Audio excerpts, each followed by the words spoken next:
The morning mist hung heavy over Thornfield Castle as Lady Catherine Ashworth hurriedly folded her silk dresses into the leather suitcase. Her hands trembled not from the cold autumn air seeping through the ancient stone walls, but from the fear that gripped her heart. Every creak of the floorboards beneath her feet sounded like thunder in the oppressive silence of her chambers. She had waited for this moment for 3 long months, planning every detail with the precision of a master chess player. The ship would depart from Portsmouth at dawn, bound for the distant shores of America, where her beloved cousin Margaret had established a new life, far from the suffocating traditions of English nobility. Catherine's heart ached with longing as she remembered Margaret's letters, filled with tales of freedom and independence that seemed like fairy tales from her prison-like existence at Thornfield. The heavy wooden door to her chamber stood slightly ajar, and through the gap she could see the flickering shadows cast by the torches lining the corridor. Captain Edmund Blackwood, the head of the Royal Guard, had been watching her more closely lately. His dark eyes seemed to follow her every movement during meals in the great hall, and she had noticed how he lingered near her chambers during his evening rounds. There was something unsettling about his attention, something that made her skin crawl with an unexplainable dread. Catherine's fingers brushed against the silver locket hidden beneath her dress, the one containing a portrait of James, her secret love who waited for her beyond the ocean. James had promised to meet her at the port to whisk her away from the arranged marriage that loomed over her like a death sentence. Lord Pemberton, her intended husband, was a cruel man with cold eyes and hands that had already shown her glimpses of the nightmare her future would become. The bruises on her wrists, hidden beneath long gloves, served as daily reminders of what awaited her if she remained. The castle had been her home for 23 years, but it had never felt like anything more than an elaborate cage. Her father, the Duke of Ashworth, ruled with an iron fist, viewing his daughter as nothing more than a political pawn to strengthen his alliance with Lord Pemberton's powerful family. Her mother had died giving birth to her, leaving Catherine without an advocate or protector in the harsh world of aristocratic politics. As she carefully placed her mother's jewelry in a hidden compartment of her suitcase, memories flooded her mind. She remembered sneaking into the castle's library as a child, reading adventure stories about brave heroines who defied convention and chose their own destinies. Those stories had planted seeds of rebellion in her young heart, seeds that had grown into an unshakable determination to escape her predetermined fate. The clock on her mantelpiece chimed midnight, its deep tolls echoing through the stone corridors like a funeral dirge. Catherine knew she had only a few hours before the household would awaken. She had spent weeks studying the guards' routines, memorizing their patrol schedules with the dedication of a military strategist. The window of opportunity would come at 3 in the morning when the guard rotation left the East Wing momentarily unattended. Her maid, Sarah, had been her only confidant in this desperate plan. The young woman had risked everything to help her mistress, driven by loyalty and a shared understanding of what it meant to be trapped by circumstances beyond their control.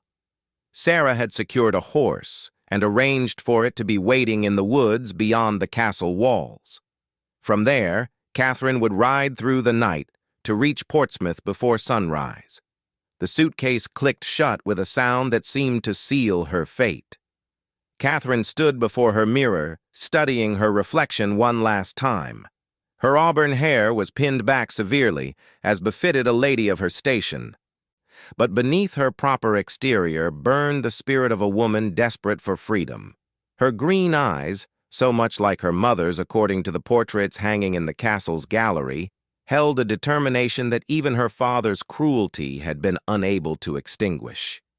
She pulled on her traveling cloak, its dark fabric designed to blend with the shadows of the night.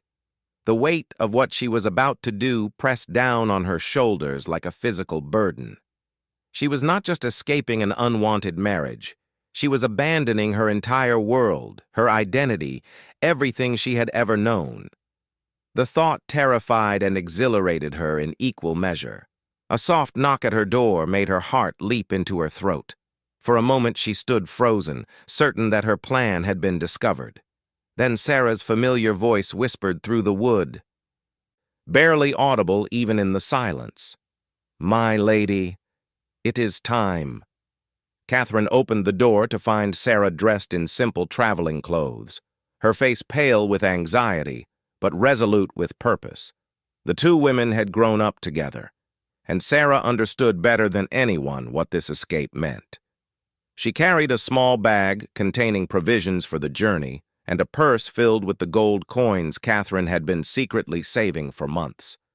They moved through the castle like ghosts, their soft-soled shoes making no sound on the ancient stones. The corridors seemed to stretch endlessly before them, each shadow potentially hiding a guard or servant who might raise the alarm. Catherine's heart pounded so loudly she was certain it would wake the entire household. The east wing had always been her favorite part of the castle.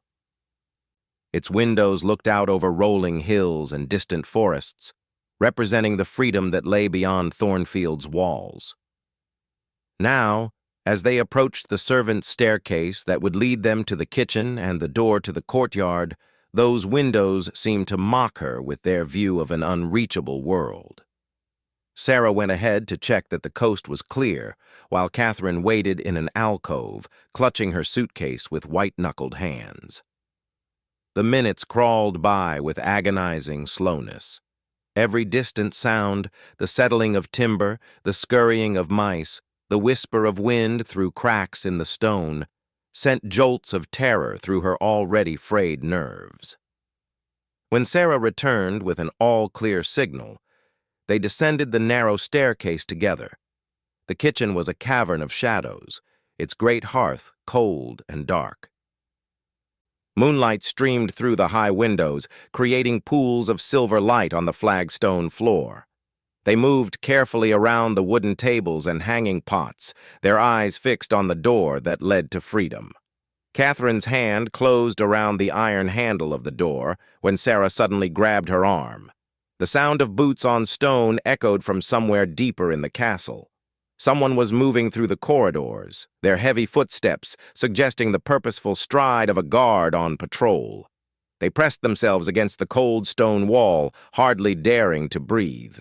Catherine could feel Sarah's hand shaking where it gripped her arm. The footsteps grew closer, then seemed to pause directly above them in the great hall. For what felt like an eternity, there was only silence. Then the footsteps resumed, moving away from their location. Sarah released her grip on Catherine's arm, and they both exhaled slowly. With infinite care, Catherine turned the handle and eased the door open.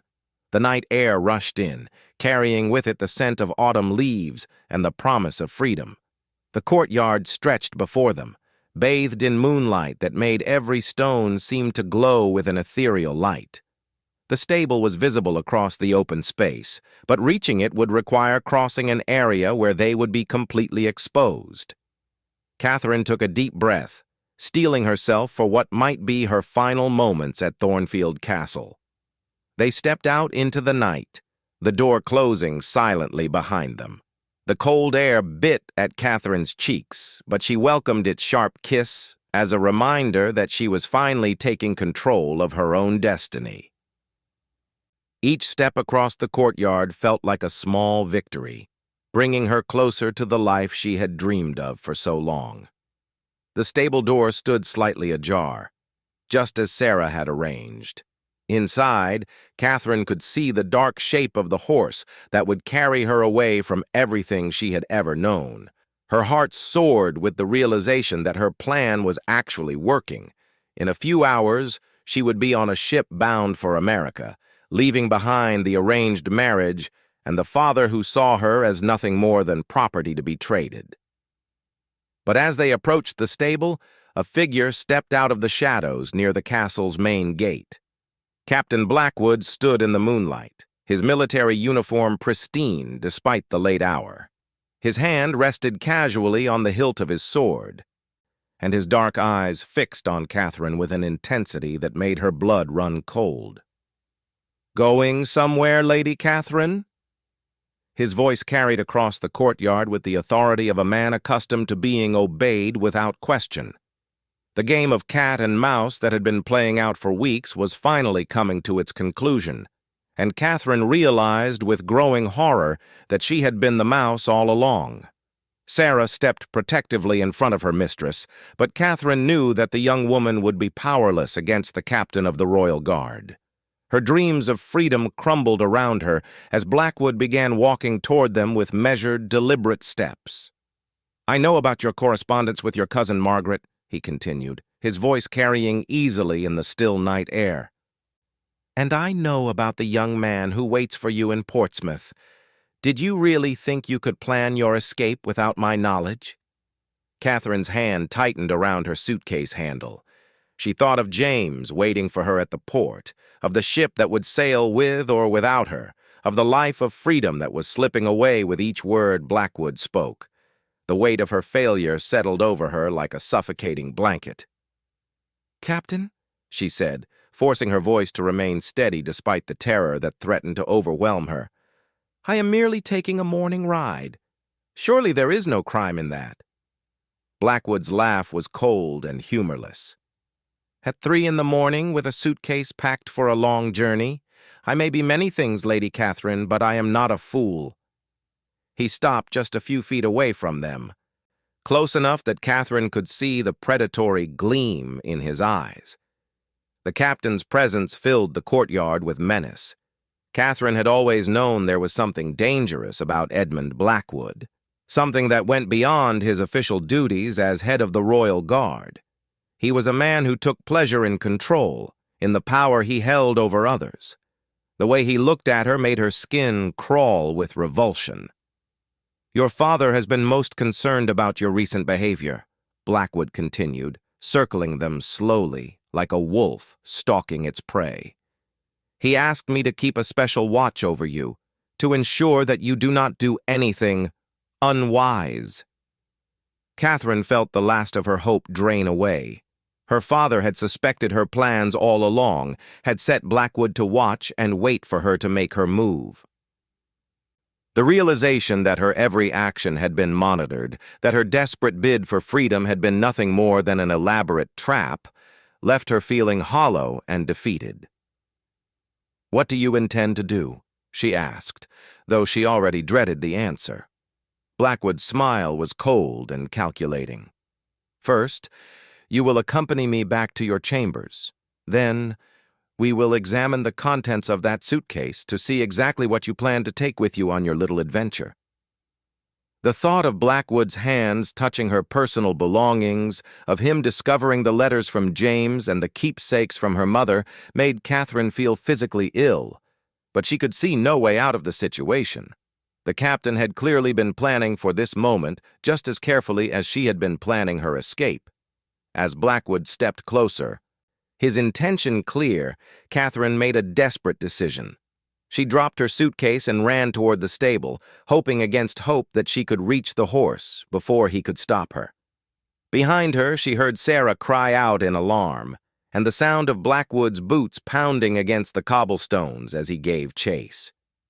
The stable door seemed impossibly far away as Catherine ran across the courtyard, her cloak billowing behind her like dark wings. She could hear Blackwood gaining on her, his longer stride closing the distance between them with each passing second. The horse whinnied nervously as she burst through the stable door, sensing the tension and fear that filled the air. Catherine's hands fumbled with the reins as she tried to mount the horse, but her fingers were shaking too badly to manage the straps.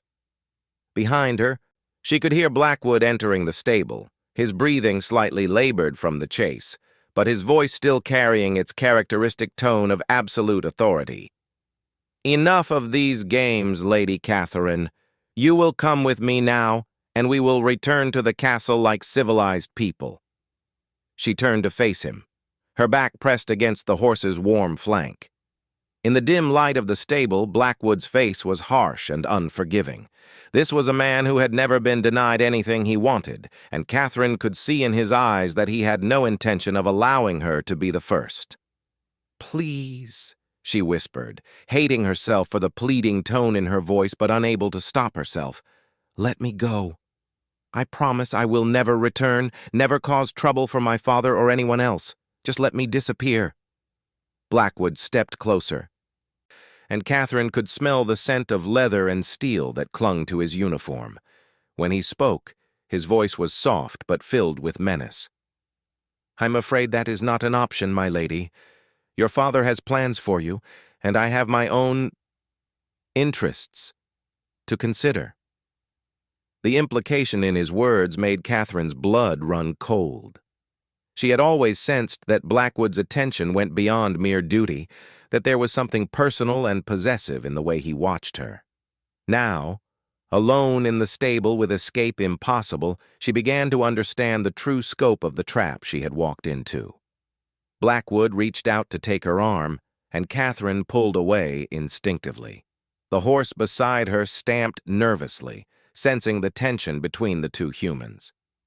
For a moment, Catherine considered trying to mount the animal bareback and make one final desperate attempt at escape, but she knew that Blackwood would never allow her to succeed. "Your suitcase, Lady Catherine," he said, extending his hand expectantly. "I will carry it for you as we return to the castle." Catherine realized that her suitcase still lay where she had dropped it in the courtyard. All of her carefully packed belongings, including the letters from James and her mother's jewelry, were scattered across the cobblestones for anyone to see.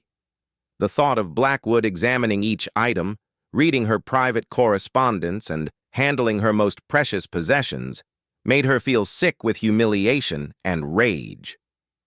As they walked back toward the castle, Sarah trailing behind them like a prisoner being led to execution, Catherine felt the weight of her failure pressing down on her with crushing force.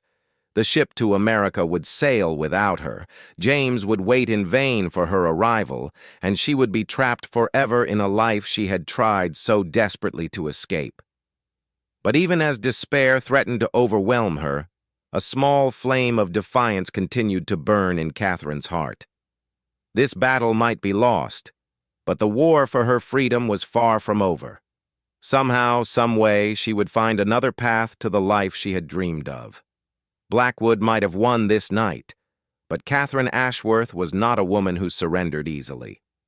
The castle loomed before them, its ancient stones seeming to mock her failed attempt at escape. As they crossed the threshold back into her prison, Catherine vowed silently that this would not be the end of her story. The next time she planned her escape, she would be smarter, more careful, and she would not underestimate the cunning of Captain Edmund Blackwood.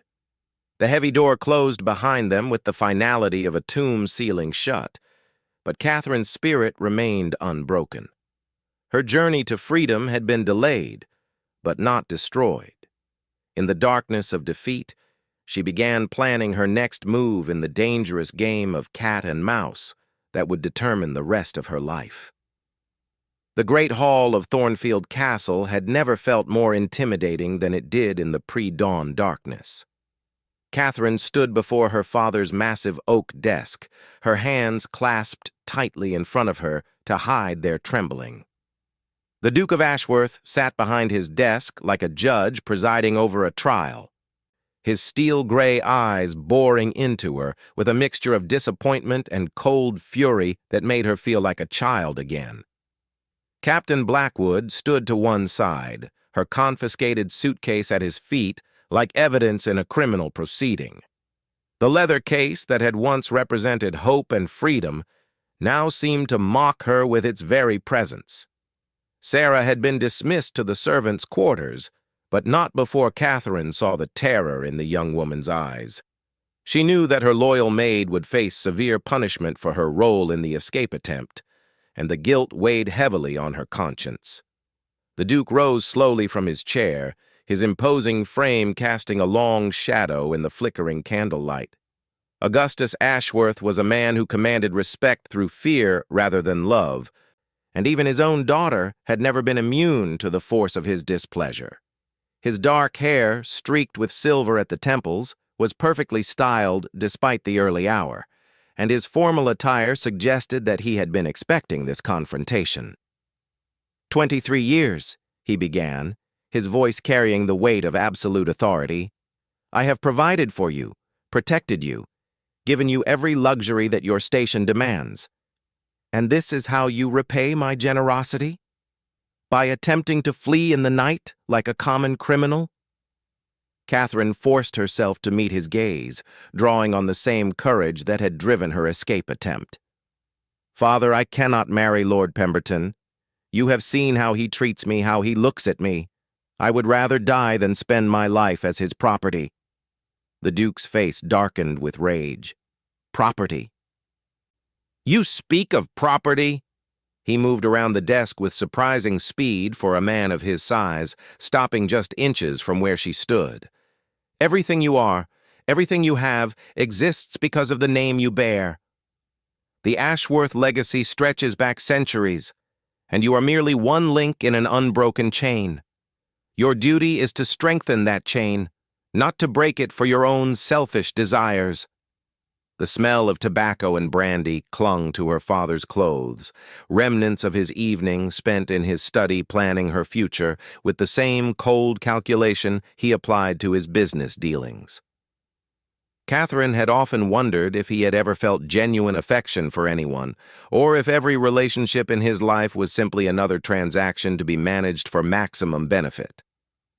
Captain Blackwood, the Duke said without taking his eyes off Catherine, please show us what my daughter deemed important enough to take with her into exile.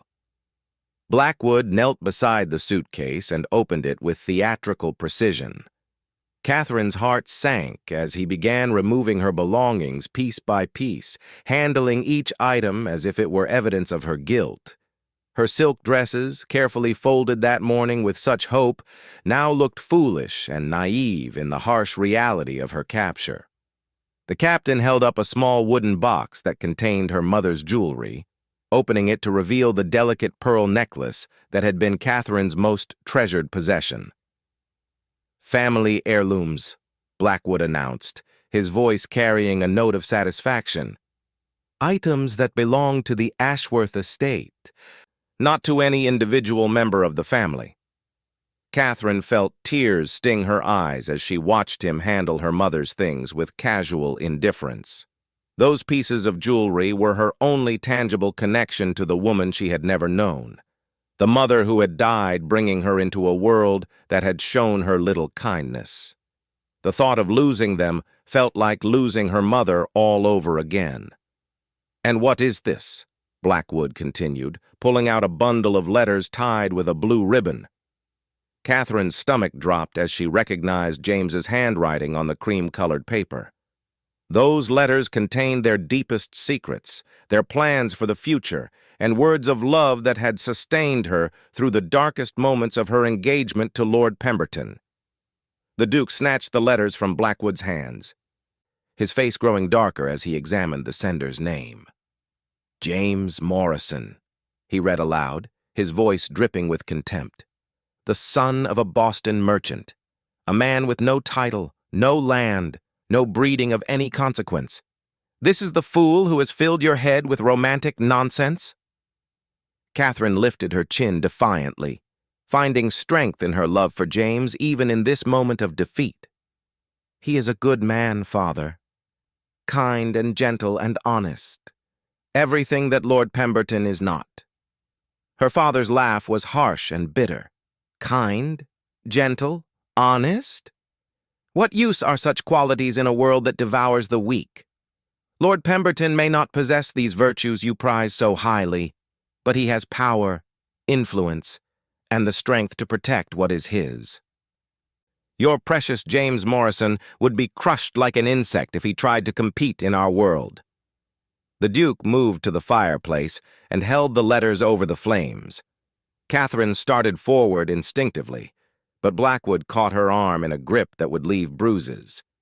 She watched in horror as her father dropped the letters into the fire, where they curled and blackened, taking with them months of secret correspondence and declarations of love. "No!" she cried out, struggling against Blackwood's hold. "Those were mine! You had no right!" "I have every right," her father replied coldly. "You are my daughter, and everything you possess belongs to this family. Your Mr. Morrison was a distraction, nothing more. A romantic fantasy that has interfered with your duty for far too long." As the last of the letters crumbled into ash, Catherine felt something break inside her chest. Those words had been her lifeline to a world beyond Thornfield's walls, proof that somewhere across the ocean a man loved her for who she was, rather than what she represented. Now even that comfort had been taken from her. Blackwood released her arm and returned to the suitcase, pulling out a small leather-bound journal. Catherine's blood ran cold as she recognized her private diary, the place where she had recorded her deepest thoughts and feelings about her imprisonment at Thornfield. The idea of these two men reading her private words made her feel violated in a way that went beyond physical assault. "This should make for interesting reading," Blackwood said with a cruel smile, flipping through the pages. "I'm sure it contains a wealth of information about Lady Catherine's state of mind." The Duke took the journal from the captain's hands, his eyes scanning the pages with the intensity of a prosecutor examining evidence. Catherine could see his expression growing darker as he read her honest opinions about Lord Pemberton, her despair over the arranged marriage, and her dreams of escape. "Such ingratitude," he murmured, turning page after page. "Such selfishness. I had hoped that you possessed at least some understanding of your obligations. But I see now that I have been far too lenient with you." Catherine felt the last of her hope draining away as she watched her father read the most private thoughts she had ever committed to paper. The journal contained not just her plans for escape, but her deepest fears, her loneliness, and her desperate hunger for a life of her own choosing. Now those intimate secrets were being used as weapons against her. "There will be consequences for this betrayal," the Duke continued, snapping the journal shut. "Severe consequences that I hope will teach you the futility of rebellion against your family's wishes." He walked to the window and gazed out at the pre-dawn sky, his hands clasped behind his back in the pose Catherine remembered from childhood punishments.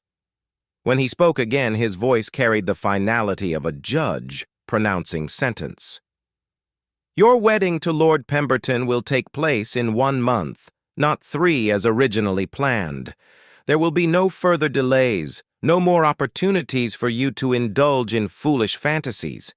From this moment forward, you will be under constant supervision." The announcement hit Catherine like a physical blow.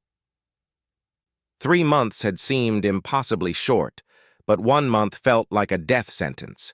She thought of James waiting for her at Portsmouth, of the ship that would sail away without her, of the new life that was now forever beyond her reach. "Furthermore," the Duke continued, "you will have no further contact with the outside world. No letters, no visitors, no opportunities to conspire with romantic fools or disloyal servants. Captain Blackwood will personally oversee your security arrangements." Catherine glanced at Blackwood and saw the satisfaction gleaming in his dark eyes. This was exactly what he had wanted. Complete control over her movements, unfettered access to her daily life, and the authority to shape her world according to his desires. She realized with growing horror that her failed escape had not just destroyed her freedom, but had delivered her directly into the hands of a man who frightened her almost as much as Lord Pemberton himself. "What about Sarah?" Catherine asked, though she dreaded the answer.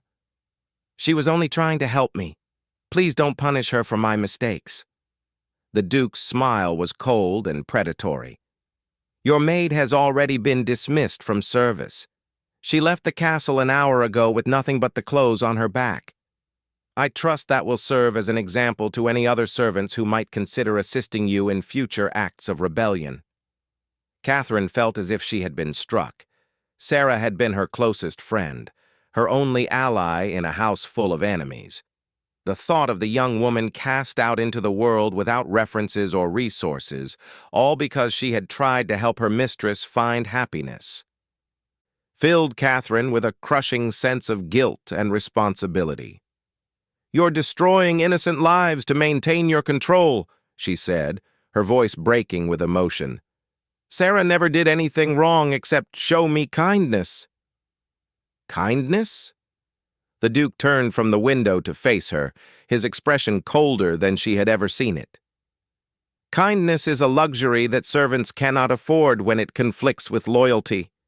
Your Sarah chose to betray her employers, and she is suffering the consequences of that choice." Blackwood stepped forward, his voice respectful, but carrying an undertone of anticipation that made Catherine's skin crawl. "Your Grace, if I may make a suggestion regarding Lady Catherine's supervision?" The Duke nodded, gesturing for the captain to continue. "Given the sophisticated nature of her escape attempt, I believe it would be prudent to assign her a personal guard who will remain with her at all times, someone who can ensure that she has no opportunity to communicate with the outside world or plan any further acts of rebellion." Catherine felt trapped as she realized what Blackwood was proposing. Under the guise of security, he was arranging to have constant access to her, to be present during her most private moments. The thought made her feel sick with dread. "An excellent suggestion, Captain," the Duke replied. "I hereby authorize you to implement whatever security measures you deem necessary. Lady Catherine's safety and compliance are your responsibility." The way her father emphasized the word compliance left no doubt about what he expected Blackwood to accomplish. This was not just about preventing another escape attempt. It was about breaking her spirit completely, ensuring that she would walk down the aisle to Lord Pemberton as a obedient, defeated woman who would never again dare to dream of freedom. As if reading her thoughts, the Duke moved to stand directly in front of her, his imposing presence filling her vision. "You will learn to accept your fate, Catherine. One way or another, you will become the dutiful wife and valuable political ally that this family requires. The only question is whether you will make that transition gracefully or whether Captain Blackwood will need to employ more persuasive methods." The threat in his words was unmistakable. Catherine understood that her failed escape had not just cost her Sarah's friendship and her correspondence with James. It had eliminated any pretense that her father saw her as anything more than property to be managed and controlled. She was now completely at the mercy of two men who had no intention of showing her any. "I understand that you feel I am being harsh," the Duke continued, his voice taking on a mockingly reasonable tone. "But you must realize that your behavior has forced my hand. I cannot allow romantic sentiment to interfere with family obligations that stretch back generations. The Ashworth name must be preserved and strengthened, regardless of your personal preferences." Catherine thought of her ancestors, the men and women whose portraits lined the castle's corridors. Had any of them felt this same desperate longing for freedom? Had any of them dreamed of lives beyond the expectations and obligations of their birth? Or had they all accepted their fates with the passive obedience that her father now demanded from her? "There is one more matter that requires attention," the Duke said, moving back to his desk and retrieving a key from a locked drawer. "This key opens a special suite of rooms in the castle's north tower. Rooms that have not been used for many years, but which I think will prove ideal for your current circumstances." Catherine's blood turned to ice as she realized what he was proposing. The North Tower was the most isolated part of Thornfield Castle, accessible only by a narrow staircase and completely cut off from the main living areas. If she were imprisoned there, she would be as isolated as if she had been locked in a dungeon. The North Tower rooms are comfortable enough, the Duke continued, seemingly oblivious to her growing horror. But they offer certain security advantages that your recent behavior has made necessary. Captain Blackwood will escort you there immediately, and you will remain there until your wedding day. Blackwood stepped forward eagerly, the key disappearing into his large hand like a prize he had been waiting to claim. Catherine realized with despair that her situation had gone from bad to impossible in the space of a single conversation. She would be completely at Blackwood's mercy, trapped in isolation with a man whose intentions toward her were becoming increasingly clear. "Please, Father," she said, hating the desperation in her own voice, but unable to stop herself from making one final plea. "I will accept the marriage to Lord Pemberton. I will be obedient and dutiful and everything you require. But please don't lock me away like a prisoner." The Duke's expression softened slightly, and for a moment Catherine thought she saw a flicker of the man who had once told her bedtime stories and carried her on his shoulders through the castle gardens. But when he spoke, his voice remained hard and implacable. "You have proven that your word cannot be trusted, Catherine. Actions have consequences, and tonight's actions require the most serious consequences I can impose. Perhaps a month of reflection in the North Tower will help you appreciate the life that awaits you as Lady Pemberton." As Blackwood moved to take her arm, Catherine made one last desperate attempt to reach the father she remembered from childhood. "Mother would not have wanted this for me," she said, her voice barely above a whisper. "She would have understood that a woman needs more than duty to survive." For just a moment, pain flickered across the Duke's face, and Catherine thought she had found a crack in his armor. But then, his expression hardened again, and she knew that even invoking her mother's memory would not save her. "Your mother died fulfilling her duty to this family," he said coldly. "The least you can do is honor her sacrifice by fulfilling your own." Blackwood's grip on her arm was firm but not painful as he guided her toward the door. Catherine looked back over her shoulder at her father, but he had already turned away, dismissing her from his attention as completely as if she had never existed. The man she had once loved and feared in equal measure had become nothing more than a stranger wearing a familiar face. As they left the great hall behind and began the long climb to the North Tower, Catherine felt the last vestiges of her old life falling away.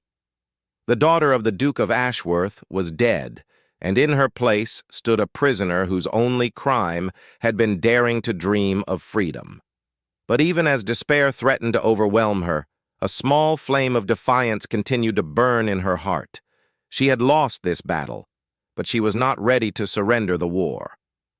The North Tower room felt like stepping into a tomb. Despite her father's assurance that the accommodations would be comfortable, the space carried the musty scent of long abandonment and the chill that came from stones that had not felt warmth in years. A single candle flickered on the wooden table, casting dancing shadows on the rough-hewn walls that seemed to close in around Catherine with each passing moment. Captain Blackwood set the candle holder down with deliberate care, his movements calculated to emphasize his control over even the smallest details of her imprisonment. The key to her prison gleamed in his hand like a talisman of absolute power, and Catherine found herself staring at it with the hypnotic fascination of a bird watching a snake. "I trust you will find these quarters adequate for reflection, Lady Catherine," Blackwood said, his voice carrying that same tone of mock concern that made her skin crawl. "The window provides an excellent view of the countryside. Should you wish to contemplate the world that exists beyond these walls." Catherine moved to the narrow window and gazed out at the landscape that had once represented freedom. From this height, she could see the road that led to Portsmouth, the path she should have taken to meet James and begin her new life. Now that road seemed to mock her with its proximity and complete inaccessibility. The room contained the basic necessities for survival: A narrow bed with clean linens, a washstand with a pitcher and basin, the small table and chair, and a wardrobe that stood empty except for a few plain dresses that someone had provided for her use. It was a cell disguised as a chamber, designed to maintain the pretense of her status while ensuring her complete isolation from the world below. "Your meals will be brought to you 3 times daily," Blackwood continued, settling into the room's single chair as if he belonged there. "I will personally oversee these deliveries to ensure that you receive proper nourishment and that you have no opportunity to corrupt any of the servants with desperate pleas for assistance." Catherine remained standing by the window, refusing to acknowledge his presence with eye contact. She had learned enough about men like Blackwood to understand that showing fear or desperation would only encourage his predatory instincts. Her only defense was to maintain whatever dignity remained to her, even in these humiliating circumstances. "I realize this situation must be difficult for you," he said, and she could hear the false sympathy in his voice.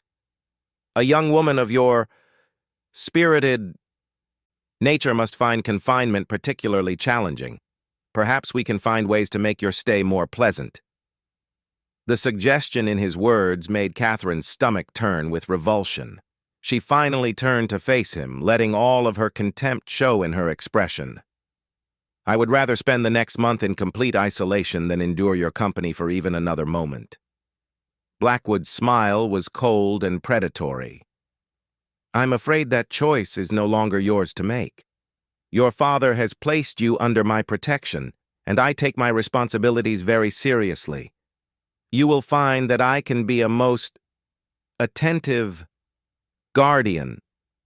He rose from the chair and moved toward her with the slow, deliberate steps of a hunter stalking wounded prey. Catherine pressed her back against the cold stone of the window alcove, but there was nowhere to retreat in the small room. When he reached her, he extended his hand to touch her cheek, but she jerked her head away with violent revulsion. "Such fire," he murmured, his dark eyes gleaming with amusement. "Lord Pemberton has no idea what prize awaits him, though I suspect he will find taming that spirit to be quite an enjoyable challenge." The mention of her intended husband sent a fresh wave of despair through Catherine's already battered soul. In 1 month, she would be married to a man who saw her as nothing more than an object to be possessed and dominated. The thought of enduring Pemberton's touch, of submitting to his will for the rest of her life, made her feel physically ill. "You could make things easier for yourself, you know," Blackwood continued, moving away from her to examine the sparse furnishings of the room. "Your father believes that isolation and reflection will bring you to accept your fate, but I understand that some people require more personal persuasion to see reason." Catherine forced herself to remain silent, knowing that any response would only encourage his inappropriate advances. She had seen how Blackwood operated, how he used his position of authority to intimidate and manipulate those under his power. The servants whispered about his cruelties, his tendency to punish perceived slights with disproportionate harshness. "I will leave you to settle in," he said finally, moving toward the door. "But I will return this evening with your dinner. We can continue our conversation then, when you have had time to consider your situation more thoroughly." The sound of the key turning in the lock echoed through the stone chamber like a death knell. Catherine sank onto the narrow bed, her legs suddenly too weak to support her weight. For the first time since her capture, she allowed herself to truly feel the magnitude of her defeat. All of her careful planning, all of her desperate hopes for freedom had led her to this. A prisoner in her own home, completely at the mercy of men who saw her as nothing more than property to be managed and controlled. The hours passed with agonizing slowness. Catherine tried to distract herself by exploring every inch of her prison, but the room held no secrets, no hidden passages or forgotten doors that might offer escape. The window was too narrow for even her slender frame to squeeze through, and the drop to the courtyard below would mean certain death. She found herself thinking of James, wondering if he was still waiting for her at Portsmouth or if he had already realized that she would not come.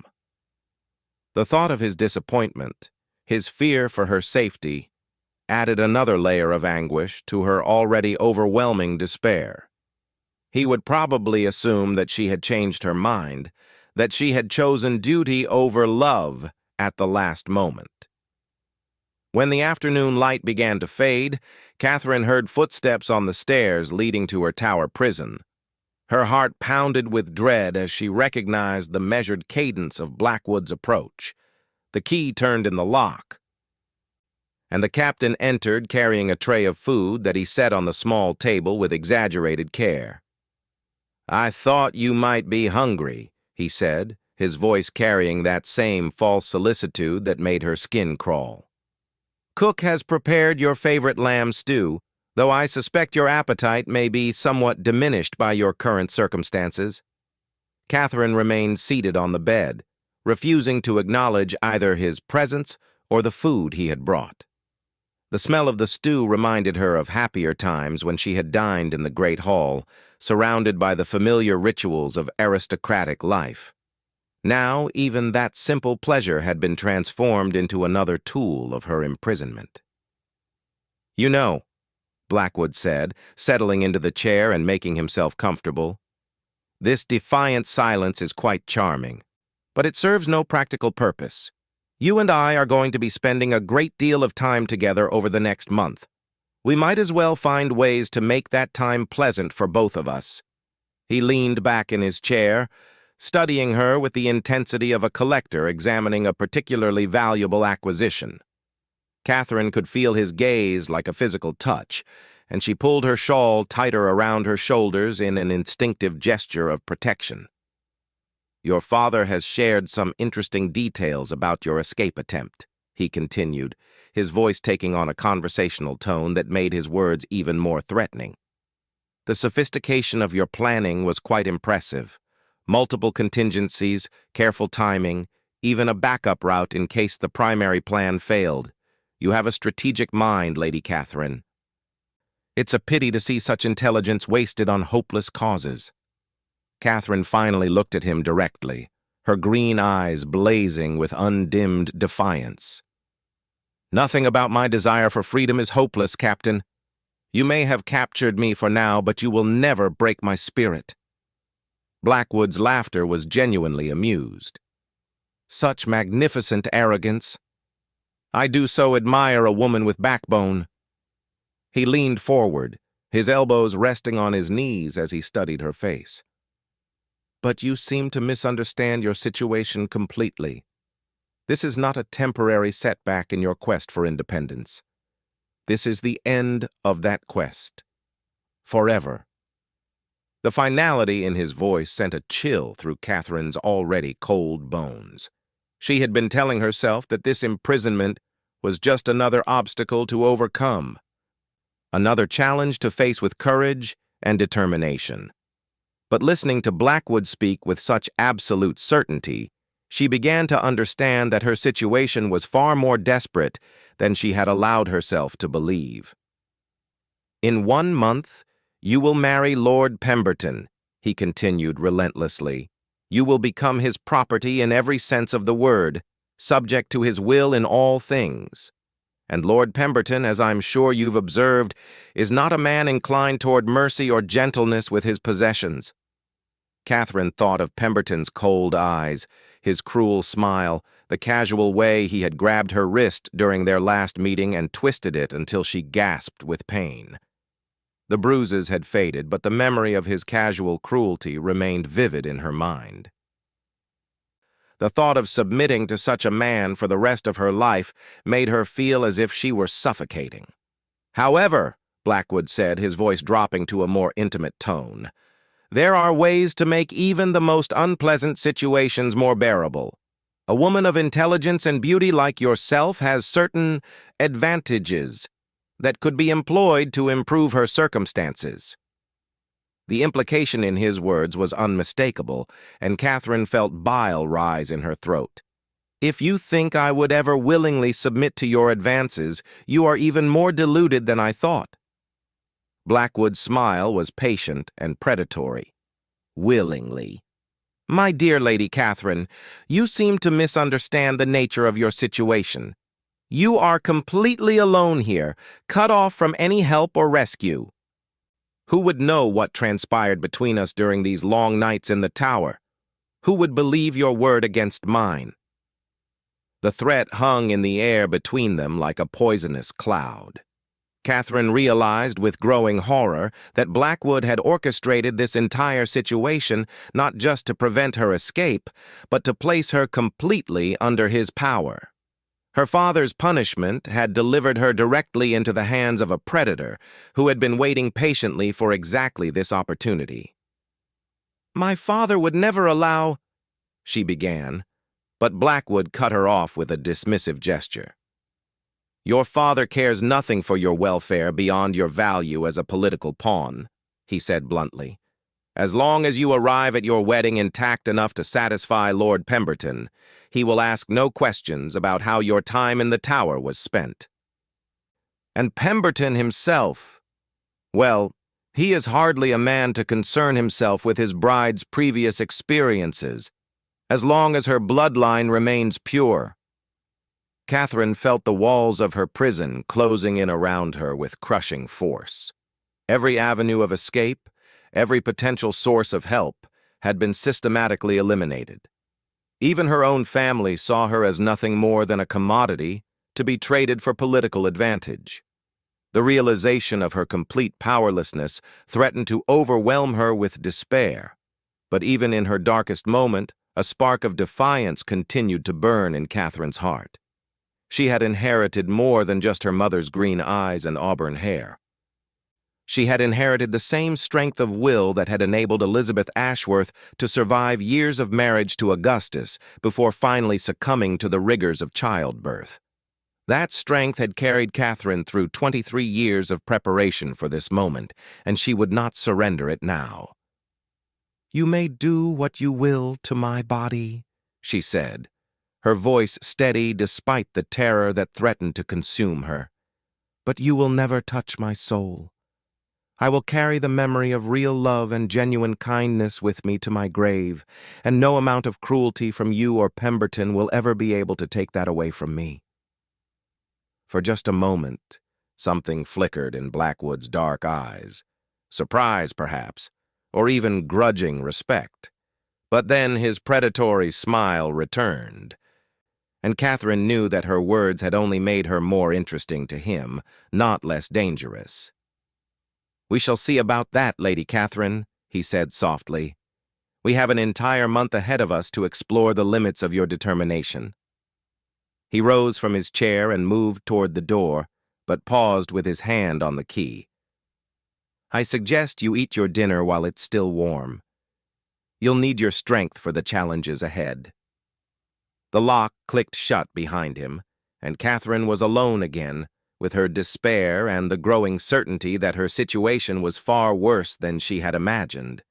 The food grew cold on the table as she sat on her narrow bed, staring out at the stars that had once seemed to promise freedom but now looked down on her like distant, uncaring eyes. Days passed in a blur of monotonous routine, punctuated by Blackwood's increasingly threatening visits. He brought her meals personally, always lingering longer than necessary, always finding excuses to move closer to her or touch her hand as he set down the tray. Catherine endured these encounters with stoic determination, but she could feel her resolve being slowly eroded by the constant pressure of his presence. On the 10th day of her imprisonment, something changed in the rhythm of life at Thornfield Castle. Catherine, who had become attuned to every sound that carried up to her tower prison, noticed unusual activity in the courtyard below. Horses arriving at odd hours, the comings and goings of messengers, the kind of bustling activity that suggested important events were unfolding in the world beyond her walls. When Blackwood arrived that evening with her dinner, his manner was different, more agitated, less smugly confident. He set down the tray with uncharacteristic haste and moved immediately to the window, peering out into the darkness as if expecting to see something specific. "Is something wrong, Captain?" Catherine asked, unable to hide her curiosity about the change in his demeanor. Blackwood turned from the window with a scowl. "There are rumors," he said curtly. "Foolish rumors that have no bearing on your situation, but which have caused certain complications in the household." Catherine felt a flutter of hope in her chest, the first she had experienced since her capture.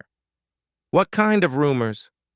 For a moment it seemed as if Blackwood would not answer, but then he moved to the chair and sat down heavily, running a hand through his dark hair in a gesture that revealed more stress than he usually allowed himself to show. "It seems your Mr. Morrison has not given up on his romantic quest as easily as your father anticipated," he said finally. "There are reports that he has arrived in England and is making inquiries about your welfare." Catherine's heart leaped with joy and terror in equal measure. James had come for her. Despite the danger, despite the impossibility of success, he had crossed an ocean to try to save her. But even as her love for him soared, her fear for his safety made her feel sick with anxiety. "He cannot possibly reach you here," Blackwood continued, reading the hope in her expression with practiced ease. "But his presence has created certain inconveniences that your father is not pleased about. Lord Pemberton has moved the wedding date up yet again. You will be married in 1 week, not 1 month. The news hit Catherine like a physical blow. 1 week. 7 days to find some way out of this nightmare. Some miracle that could save her from a lifetime of slavery to a cruel master. It seemed impossible, hopeless, but the knowledge that James was somewhere in England, fighting for her freedom, gave her strength she had not felt in days. "Furthermore," Blackwood said, his voice taking on a harder edge, "your father has decided that the security arrangements here are insufficient. Tomorrow, you will be moved to Lord Pemberton's estate, where you will remain until the wedding ceremony." Catherine felt the blood drain from her face. Pemberton's estate was notorious for its isolation and the cruelty of its master. Once she was in his power, any hope of rescue would be utterly destroyed. She would be completely at the mercy of a man who had already shown her glimpses of the violence that lay beneath his aristocratic facade. "Please," she whispered, hating herself for begging but unable to stop the words from coming. "Don't let him take me there. I would rather die than be alone with that monster." Blackwood's smile was cold and calculating. "That, my dear Lady Catherine, is no longer your decision to make."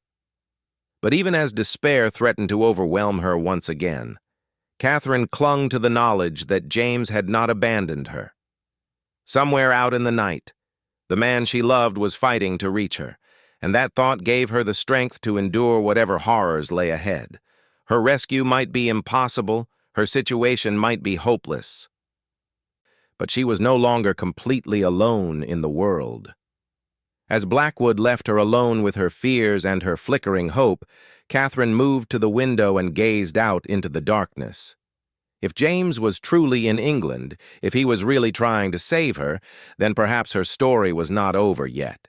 Perhaps there was still time for one last, desperate gamble, one final throw of the dice that could change everything. Tomorrow would bring new horrors, new challenges to her already battered spirit. But tonight, for the first time in weeks, Catherine Ashworth allowed herself to hope that love might prove stronger than duty, that courage might triumph over cruelty, and that even the most hopeless prison could not contain a heart that refused to surrender to despair. The stars looked down on her with what seemed like renewed promise, and in their distant light, Catherine began to plan one last bid for the freedom that had always been her birthright as a human being capable of love, hope, and the unshakable belief that some things were worth fighting for, no matter what the cost.